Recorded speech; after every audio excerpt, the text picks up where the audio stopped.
Bonjour à tous, je vous retrouve pour démarrer un nouveau conte de Rabbi Nachman de Breslev. Et cette fois-ci, on va retourner au début, donc le conte numéro 1, La princesse disparue, ou La princesse en exil. Enfin voilà, vous pouvez, selon les versions, trouver différents titres. Et donc, un conte assez énigmatique, un conte qui va raconter aussi notre histoire personnelle finalement à chacun d'entre nous. C'est bien l'objet de ce que Rabbi Nachman voulait, c'est-à-dire que ces contes soient accessibles à tous et puis qu'ils puissent finalement réveiller chacun, comme on en avait parlé dans les contes sur les fils échangés. Et donc ici, voilà, la princesse disparue, on va essayer d'expliquer un petit peu qui est cette princesse et qui sont les autres protagonistes du conte. Et je vais commencer à vous le lire. Là, il y a énormément de choses à dire. Je vais essayer de me laisser guider, on va dire. Alors, le démarrage. En chemin, j'ai raconté une histoire. Et tous ceux qui l'ont entendue en ont conçu un élan de teshuva, on va expliquer ça, et voici cette histoire. C'est-à-dire que déjà, d'emblée, Rabbi Nachman nous met face à une chose, sur les deux premiers mots, baderer, en chemin. Cette notion-là, c'est une notion extrêmement profonde, puisque en fait, c'est comment est-ce que moi, j'envisage ma vie. Est-ce que je vais envisager ma vie, alors en hébreu on va dire babait, c'est-à-dire à la maison, c'est-à-dire je me pose, voilà, ou est-ce que je vais être baderer, je vais être en chemin. C'est-à-dire est-ce que je sais que finalement sur cette terre je suis de passage, ou est-ce que je conçois uniquement ma vie terrestre comme une finalité et qu'une fois que cette vie terrestre elle est finie, finalement, bon, il y a vaguement un truc derrière, mais je ne sais pas trop quoi. Ça a une implication extrêmement profonde et c'est vrai que selon comment on va regarder la vie dans notre quotidien de manière extrêmement concrète, eh bien, on va se rendre compte que on va pas fixer les enjeux au même endroit. Et donc, notre manière d'avancer, notre manière de fonctionner, les objectifs qu'on va se fixer, les valeurs avec lesquelles on va travailler vont devenir complètement différentes, puisque si l'objectif, c'est ce monde-ci, alors effectivement, eh ben, on peut avoir des rêves qui sont des rêves au demeurant tout à fait, je dirais, valables, enfin, dans le sens où, c'est bien aussi, il n'y a rien de mal de vouloir, par exemple, acheter sa maison, se dire bah, tiens j'ai envie d'une belle maison familiale pour recevoir du monde, pour ceci, pour cela, sachant que de toute façon tout ça ça va s'arrêter et qu'un jour en fait tout ça va disparaître, voilà, disparaître de nos vies respectives. Alors encore une fois, ça n'est pas du tout pour dire qu'il ne faut pas avoir ces projets là, mais c'est pour dire quels sont les projets qui finalement vont avoir la primauté dans mon regard à moi. Et donc, où est-ce que je vais m'investir finalement le plus et où est-ce que les enjeux vont pour moi être les plus importants. Donc déjà dans ces deux premiers mots, Baderer, eh bien se posent des questions assez fondamentales. C'est pour ça que dans son testament vis-à-vis de ses enfants, Rabbi Nachman leur avait dit je vous interdis d'avoir des maisons. Voilà, bon, ce qui nous dépasse un peu à nous, ce qu'il voulait dire par là et qui figurait finalement de manière assez physique et concrète dans le testament, mais ce qu'il voulait dire par là, c'est surtout ne vous installez jamais, surtout ne vous arrêtez jamais, considérez véritablement ce monde-là comme un monde de passage qui n'a finalement que très peu comment dire, sur lesquels les enjeux sont extrêmement restreints. Voilà, au regard donc de cette vie éternelle qu'on peut se construire, etc., etc. Encore une fois, c'est chacun à son niveau et voilà, on est bien d'accord par rapport à ça. Mais c'est pour vous situer un petit peu le débat et que vous puissiez comprendre jusqu'où est-ce que certains sages vont regarder les choses en considérant bien qu'effectivement c'est chacun selon son niveau et c'est ce on va y revenir un petit peu plus loin. Et donc en fait, il va nous dire que tous ceux qui finalement ont entendu cette histoire-là, donc sur ce chemin, eh bien vont avoir cet élan de teshuva. Alors la teshuva, pour ceux qui ne sauraient pas ce que c'est le fait à la fois de revenir vers Dieu, mais également de revenir vers soi-même, de revenir vers cette part divine Et donc c'est un retour. La Teshuvah, c'est un retour. C'est comme un retour à l'identité profonde. Donc en fait, l'élan, c'est quoi? C'est une espèce d'appel, c'est une petite voix qu'on entend à un moment, dont on a déjà pu parler d'ailleurs dans le conte numéro 11, ou qui nous ramène à de véritables buts d'incarnation. Là, je suis descendue pour certaines choses, mais ici, en fait, je viens parce que je vais amasser des trésors dans toutes les réparations que je vais opérer, dans tout ce que je vais pouvoir faire pour construire ce monde, pour me construire moi-même. Eh bien, je prépare un monde qui est un monde qui est bien au-delà seulement de ce petit passage d'incarnation sur Terre. Voilà.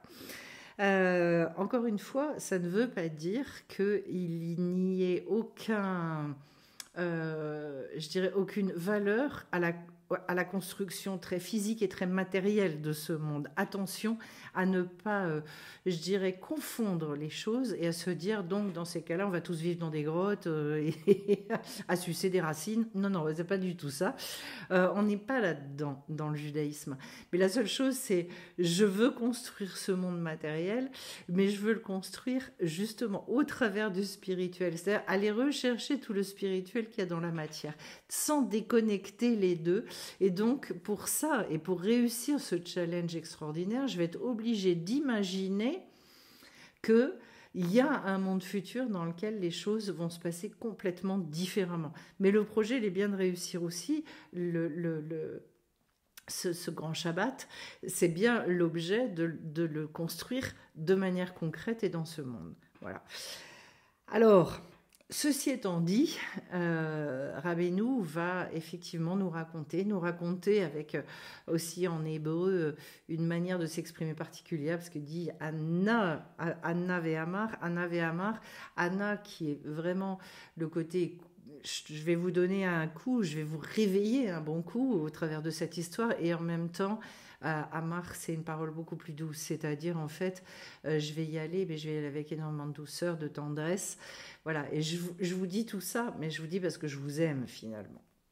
Et donc, par rapport à cette histoire, voilà ce dont il s'agit. Il était une fois un roi qui avait six fils et une fille. Cette fille était pour lui très précieuse et il l'aimait beaucoup, il s'égayait avec elle. Un certain jour, alors qu'ils étaient ensemble, le roi se fâcha contre elle. Il s'échappa de sa bouche une parole, que le pas bon t'emporte. La nuit venue, elle alla dans sa chambre, et le lendemain matin, nul ne sut où elle se trouvait. Le père s'affligea terriblement, il s'en alla la chercher, de ci, de là, etc. Alors se leva le second du royaume, parce qu'il avait remarqué le profond chagrin du roi. Voilà. Je vais juste m'arrêter là. C'est juste pour poser un peu les choses déjà et vous expliquer le fait que, comme d'habitude dans les contes de Rabbi Nachman, il peut y avoir plein de symboliques complètement différentes. Alors déjà, on va revenir sur cette princesse disparue.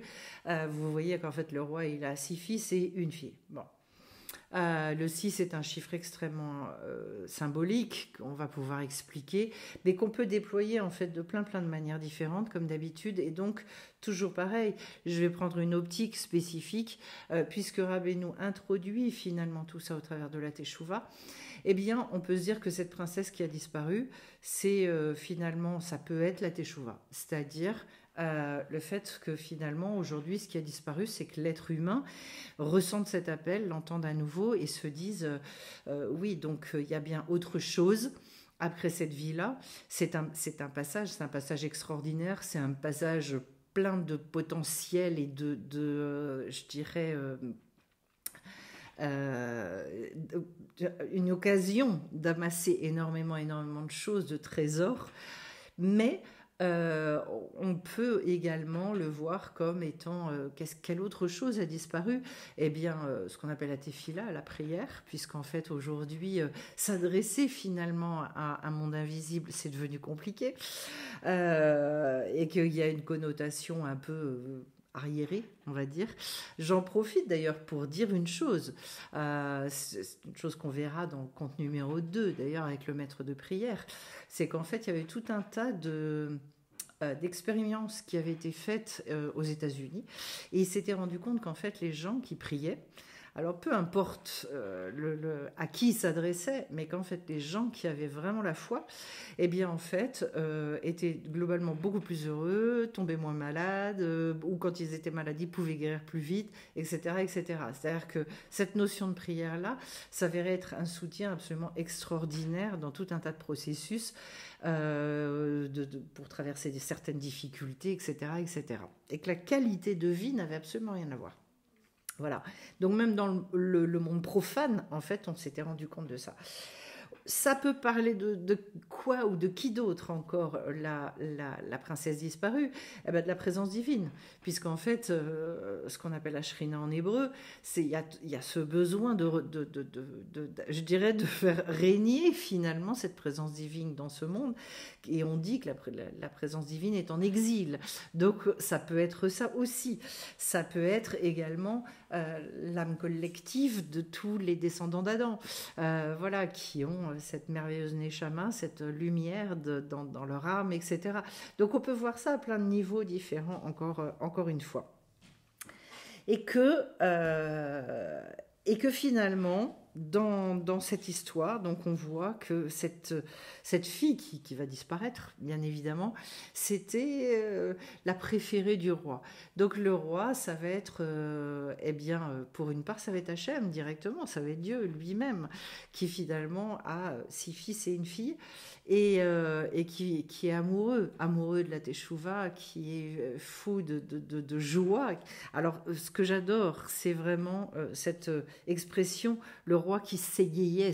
En fait, il avait une joie absolument extraordinaire avec cette princesse. Et que, alors si je vous dis que ce sont justement toutes ces âmes merveilleuses, toutes ces lumières extraordinaires qui s'incarnent, eh bien j'ai d'ailleurs je vais vous le reprendre parce que je trouve ça intéressant, une citation de Israël Dovedesser qui dit à un moment donné: l'essentiel de la Emouna, donc de la foi, consiste à savoir que Dieu prend véritablement plaisir aux gens qui vivent précisément dans ce monde-ci, même au niveau le plus bas.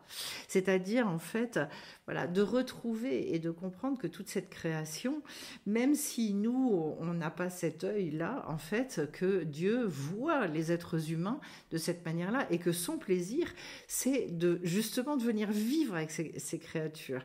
Et d'appréhender cette chose-là, c'est quand même très, très éloigné, très souvent, de la vision qu'on a de l'homme, soi-disant irrécupérable, et finalement qui désespérerait son créateur. Non, pas du tout.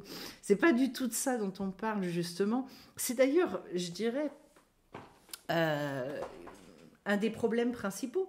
C'est qu'à partir du moment où l'homme se perçoit de cette manière-là, ça veut dire que finalement, il n'a aucune raison d'aller vers son créateur, il n'a aucune raison de s'adresser à lui, il n'a aucune raison de s'attendre à lui, il n'a aucune raison de créer un lien d'amour avec lui, puisque de toute façon, il se dit, bon, a priori, on a l'air quand même d'être des créatures assez désespérantes et pas jamais assez bien finalement. Alors c'est pas du tout ce que nous dit le judaïsme, et notamment ce que va expliquer beaucoup plus dans le détail toute la chassidoute, c'est-à-dire en fait, chassidoute, c'est un des mouvements du judaïsme qui est apparu en dernier dans toute l'histoire juive, et en même temps c'est un mouvement dont la racine vient, chassidut, du mot chesed, c'est-à-dire en fait de toute cette vision de bonté absolument extraordinaire dont on a énormément besoin aujourd'hui, énormément. Alors, et donc voilà, cette fille qui est très précieuse, il est dit, il faut vraiment entendre ça, cette fille est pour lui très précieuse et il l'aimait beaucoup. Voilà, et donc en fait dans cet amour-là, il avait énormément de joie avec elle. C'est déjà une chose sur laquelle on peut méditer, ça veut dire que pour chacun d'entre vous, c'est exactement ce qui se passe.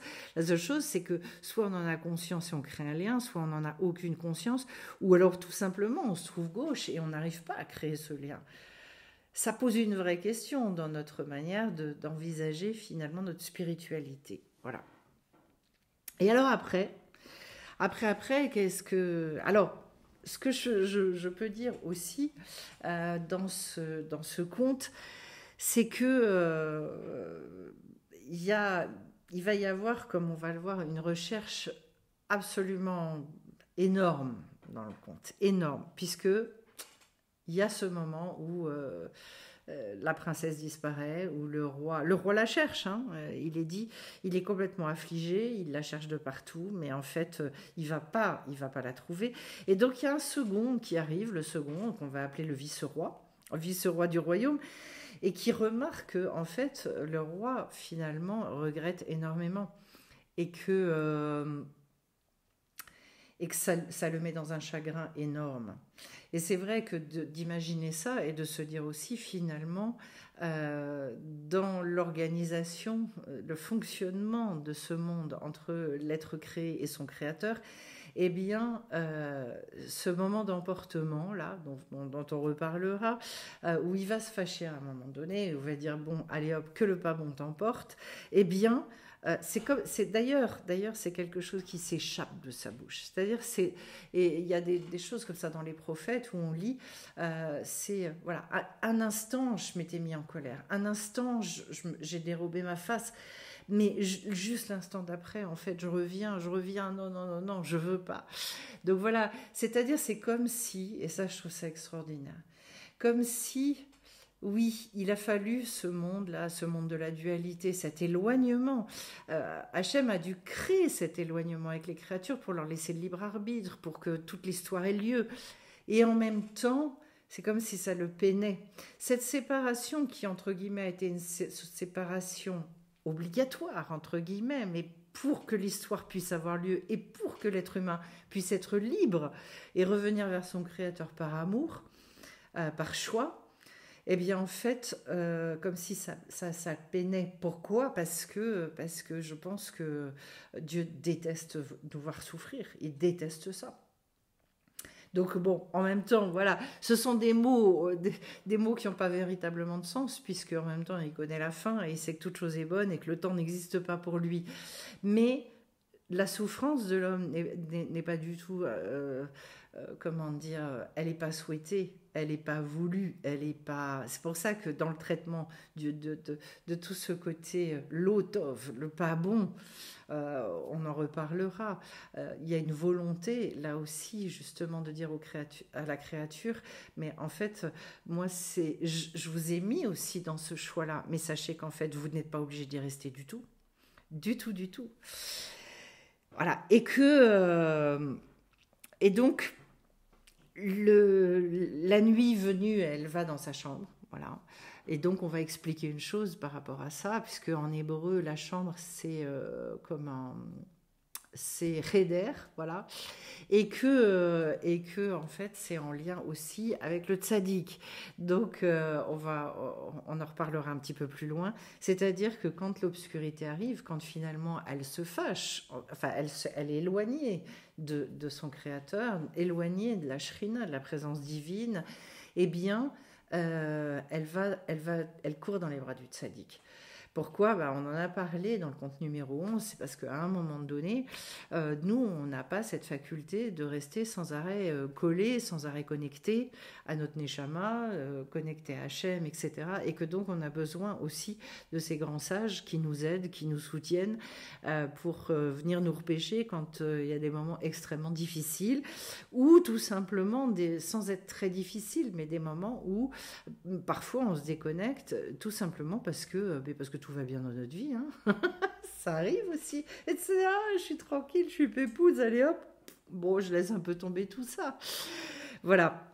Et donc, et alors, ce qu'il y a d'intéressant, c'est de se dire effectivement, à ce moment-là, le père est tellement affligé qu'en fait, il la cherche, mais quand le vice-roi voit à quel point il y a ce chagrin chez le roi, eh bien, il va lui dire, allez hop, je vais prendre les choses en main, et il va prendre sur lui, comme on va le voir, il va prendre sur lui d'aller chercher la princesse disparue. Alors je vais continuer un petit peu, et il demanda qu'on lui alloue un serviteur, un cheval et de l'argent pour ses dépenses, voilà. Puis il partit à sa recherche. Et là va commencer finalement je dirais un voyage qui va durer des années, des années, des années, des dizaines, des centaines d'années, voilà, dans le conte. C'est-à-dire c'est une quête, c'est une véritable quête. Il la chercha très longtemps, jusqu'à ce qu'il la trouva. Et directement après, on nous dit, voici maintenant le récit de sa recherche et de sa découverte. Alors ça, c'est extraordinaire. Et là, il faut que je m'arrête. Parce que vous voyez que sur ce premier paragraphe, finalement, on vous pose les bases. On vous dit, voilà, alors de manière assez succincte, mais on peut déployer tout ça de manière beaucoup plus large, ce qu'on va faire. Et en même temps, on dit, bon ben voilà, le vice-roi, il arrive, il voit le chagrin du roi, et il dit, voilà, j'ai besoin de 3 choses sur lesquelles on reviendra. Et puis après, je pars à sa recherche. Ce qu'on est en train de nous dire, avec il chercha très longtemps, ça veut dire qu'effectivement, il y a eu une nécessité dans cette quête-là d'être extraordinairement têtu, de jamais lâcher, de poursuivre. Et en même temps, directement derrière, après les 3 petits points, c'est jusqu'à ce qu'il la trouva. Alors, on n'a jamais vu un scénariste, un bon scénariste, il vous fait pas le scénario sur le premier paragraphe en vous disant « et voilà la fin ».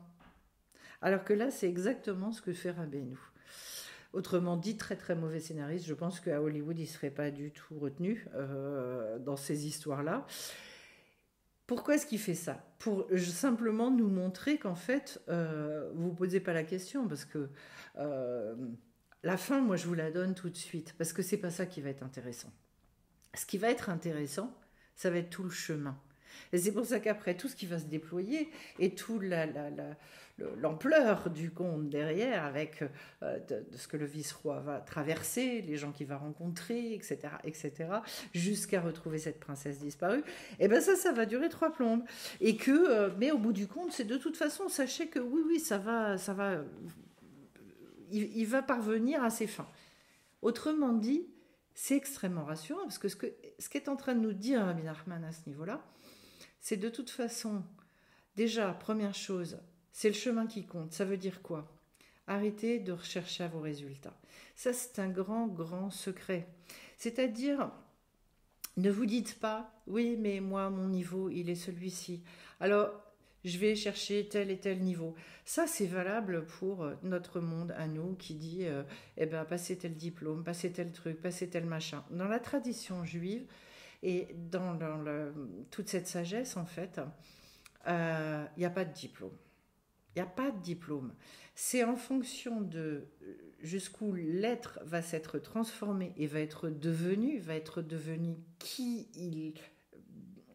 il est véritablement, dans cette vérité profonde. Donc en fait, le niveau d'un tzaddik, c'est quoi? C'est celui qui arrive à exprimer le plus possible la vérité et qui va, je dirais, englober le plus de vérité possible. Autrement dit, comme nous, on ne connaît pas, je dirais, l'identité de notre Neshama, la taille de notre Neshama, tout ce qu'on est vu exprimer en ce monde, c'est pas en ces termes qu'on doit se poser la question. Et de toute façon, même eux, c'est pas en ces termes qu'ils se sont posé la question. C'est à un moment donné, je sais que je suis faite comme ça. Je sais que je suis porteur de cette chose-là. Résultat des courses, ça va se déployer au fur et à mesure. Et ça va se déployer à la hauteur de cet entêtement que je vais mettre en œuvre, de combien je vais pouvoir étudier, m'intéresser, prier, avancer, discuter avec d'autres, expérimenter. C'est-à-dire, si moi j'arrive à m'investir, et c'est là-dedans en fait qu'on doit faire des efforts, de toute façon, sachez que le résultat, il va être là. Et qu'à partir du moment, et c'est très rassurant de se dire que c'est la promesse qui vous est faite. D'ailleurs, si moi je m'accroche et que je réponds à cet appel et que je dis une bonne fois pour toutes, oui, ben vous allez trouver la princesse disparue. Vous allez récupérer ce que vous cherchez. Autrement dit, soit effectivement ce lien avec la Neshama, puisqu'on peut aussi voir véritablement comme Donc le serviteur du roi ou le vice-roi, en fait, il peut être considéré comme le corps, et le corps qui recherche également son âme. Donc la princesse disparue, pour refaire le lien, on en reparlera plus tard. Autrement dit, toute l'histoire qui va se trouver dans ce conte va raconter nos histoires à nous. Ça veut dire quoi? Puisqu'on va voir qu'en fait, c'est tout le chemin qui va nous être expliqué. Ça va nous expliquer notamment pourquoi est-ce que ça met autant d'années, autant de temps pour trouver ça. Pourquoi est-ce que très souvent, dans des gens qui ont recherché dans leur vie, donc qui ont pu passer par, je sais pas, s'intéresser au travail énergétique, s'intéresser à des spiritualités diverses et variées. Personnellement, très jeune, à l'adolescence, je me suis intéressée à la philosophie, puis je me suis rendu compte qu'en fait ça ne me transformait pas, donc ça ne m'allait pas. J'ai lu le Tao, j'ai lu des livres New Age quand j'étais jeune, j'ai lu tout un tas de choses, mais pour m'apercevoir qu'en fait c'était beaucoup par nos forces, beaucoup par... et qu'en plus les conseils qui étaient donnés étaient des conseils qui n'étaient pas probants et que ça ne fonctionnait pas. Donc, je me suis pas arrêtée là. Et puis on cherche, et puis on cherche, et puis on cherche, et puis on cherche. Et finalement, dans tous ces méandres et dans tout ce parcours, il fait partie, cette quête-là va faire partie de toute la préparation et de tout le... Comment est-ce que je peux dire ça? L'accès à la vérité. C'est-à-dire qu'au fil de ce parcours-là, on se nettoie également de tout un tas de mensonges. Parce qu'en fait, en allant se confronter à des choses qui ne sont pas de l'ordre de cette vérité-là dont on parle, eh bien, on va, par exemple, rencontrer des gens et on va se dire « Ah oui, quand même, là, il y a quelque chose d'intéressant. » Puis on va s'apercevoir, en fait, que la personne, non, c'est pas juste. Allez hop, donc je dégage qu'elle a des propos, mais qu'en même temps, elle vit pas du tout ce qu'elle dit et qu'elle fait semblant de le vivre, alors qu'en fait, c'est pas vrai. Donc en fait, petit à petit, on s'affine. Ça fonctionne en miroir. On constate aussi des choses chez nous. C'est-à-dire que c'est ça le parcours. Et que tous les trésors qu'on amasse, ils vont passer aussi par ces endroits où on pense qu'on s'est planté, où on pense que on a perdu du temps, que c'était des espèces de détours inutiles, pas intéressants, entre guillemets, on s'est fait avoir ou je sais pas quoi. Pas du tout. Parce qu'en fait, tout ce vers quoi on est allé et toutes les choses auxquelles on a été confronté ont été justement le ferment pour mieux définir ce qu'on voulait et après apprécier la vérité. Et que quand on la trouve, quand on trouve le trésor, on le lâche plus. On se dit waouh, mais moi je me cramponne à ce truc-là. Voilà. Et c'est pour ça d'ailleurs qu'il y a une chose très très intéressante, une petite anecdote à propos de l'élève de Rabbi Nachman de Breslev. Il s'agit de Rabbi Nathan, qui a été véritablement, je dirais, un élève très désigné, qui a écrit tous les enseignements oraux de Rabbi Nachman. Rabbi Nathan a côtoyé à son époque, donc il y a plus de 2 siècles, des très très grands Torah quand il était jeune, extrêmement grand, et il avait toujours une espèce de, vous savez, le petit goût de il manque quelque chose, voilà. Il y a voilà, quelque chose qui fait que le plat il n'est pas à la hauteur de ce que j'attends, ça ne me nourrit pas comme j'ai envie d'être nourri, il n'y a pas la saveur exacte, etc. Et puis un jour, eh bien, il était tellement désolé, il priait, et puis il pleurait, il a tellement pleuré, il s'est endormi. Et en fait, quand il s'est endormi, il a rêvé. Et ce qu'il a entendu, c'est attrape-toi et accroche-toi, pardon, attrape et avance. Attrape et avance. Et très peu de temps après, en fait, il a rencontré Rabbi Nachman de Breslev. Et à ce moment-là, quand il a rencontré, alors qu'en plus, ils n'étaient pas du tout de la même obédience, en fait, à l'origine, il a dit, ça y est, c'est ça, en fait. C'est ce que je cherchais depuis je ne sais combien de temps. Et là, il a même demandé à être beaucoup nettoyé de tout un tas de choses qu'il avait apprises avant pour pouvoir appréhender la Torah de Rabbi Nachman de manière... la Torah, c'est les enseignements, hein, c'est tout. Complètement différemment. Et c'est ça. Et en fait, c'est quoi? Attrape-toi, attrape la chose, accroche-toi à cette chose-là et avance. Ça veut dire, en fait, euh, ne pas chercher à rentrer dans un niveau quelconque, ne pas chercher à atteindre telle ou telle chose. Vous pouvez vous fixer tous les objectifs que vous voulez, mais de ne pas vous dire, une fois que j'aurai, alors il n'y a plus le DUG aujourd'hui, je ne sais pas comment ça s'appelle, on s'en fiche, mais après j'aurai la licence, puis une fois que j'aurai la licence, je vais passer comment, je n'ai plus le master, je crois on dit maintenant. Après le master, je vais passer le doctorat ou je sais pas quoi. C'est pas comme ça que ça marche. C'est-à-dire qu'en fait, on va rechercher, on remplit une espèce de coffre de tout un tas de perles précieuses, d'or, de tout ce que vous voulez, au fur et à mesure, et ça se remplit, et ça se remplit, et que plus ça va se remplir, plus finalement notre vérité elle va se compléter, elle va se compléter. Et c'est tout le propos de ce conte. Et ce qu'il y a d'absolument extraordinaire, c'est aussi une espèce de révision et de retournement complet par rapport à notre manière de fonctionner dans ce monde, qui nous dit, le seul truc auquel on regarde, c'est les résultats. Et si on peut avoir un papier tamponné, cacheté, voilà, d'une autorité pseudo-compétente, alors c'est formidable. En fait, la seule chose, les joies absolument extraordinaires, là où on va comprendre qu'en fait on est sur le bon chemin, c'est parce qu'au fur et à mesure, dans le fait de s'accrocher au tzaddik, dans le fait d'avancer, on va avoir des fruits incroyables qui vont arriver, mais pas forcément ceux auxquels on s'attend, pas forcément dans l'ordre dans lequel on s'attend. C'est toujours de la surprise, c'est toujours de l'inconnu. Voilà. Et que finalement, c'est pour ça que c'est le chemin qui est foisonnant, c'est le chemin qui est enthousiasmant. C'est ça qui fait qu'au bout d'un moment, en fait, on court vers ça.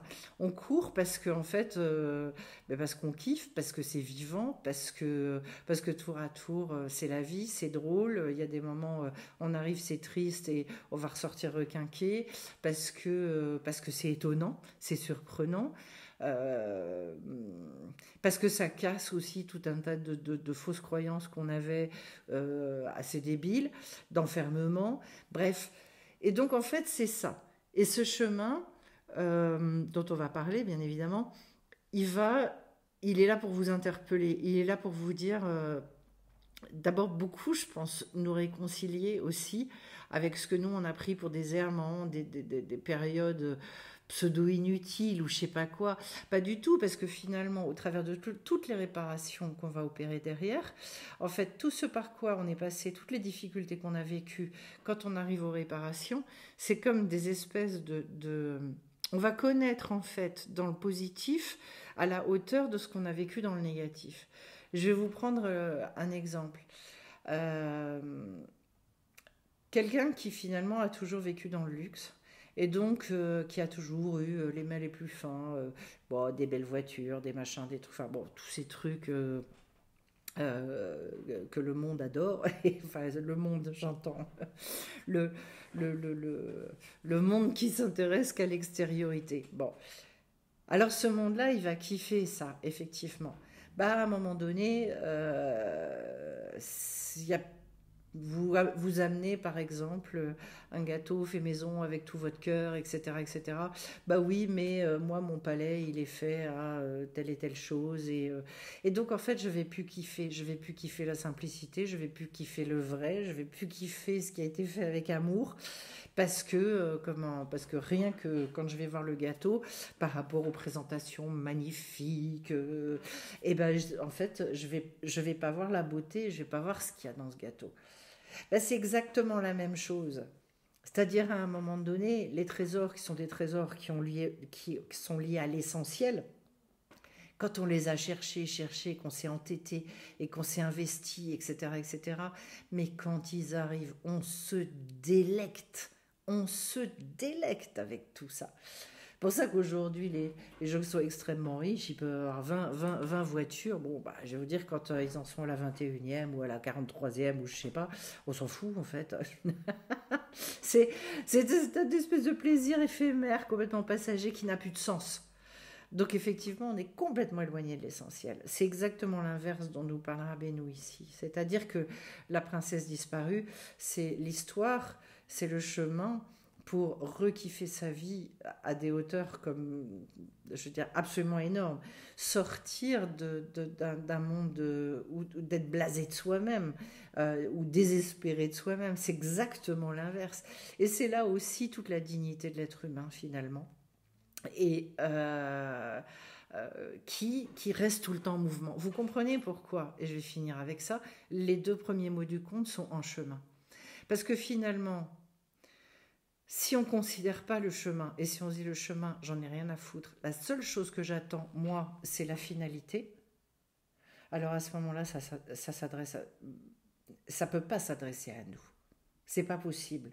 Encore une fois, ça veut pas dire qu'on n'a pas des objectifs, ça veut pas dire qu'on n'a pas défini des choses que l'on veut obtenir. Oui, la seule chose, c'est j'ai tous les espoirs là-dedans, mais en revanche, ce que je veux kiffer, c'est le chemin.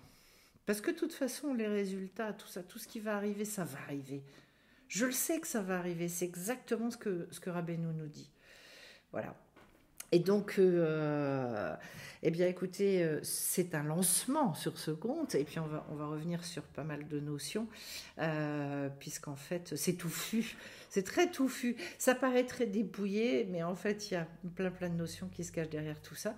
Donc, j'espère que ce lancement et ce redémarrage là sur ce nouveau conte va vous inspirer. Et puis, je vous retrouve bien vite sur Séphiroth. Merci à vous pour vos questions, vos likes, etc. Bye bye.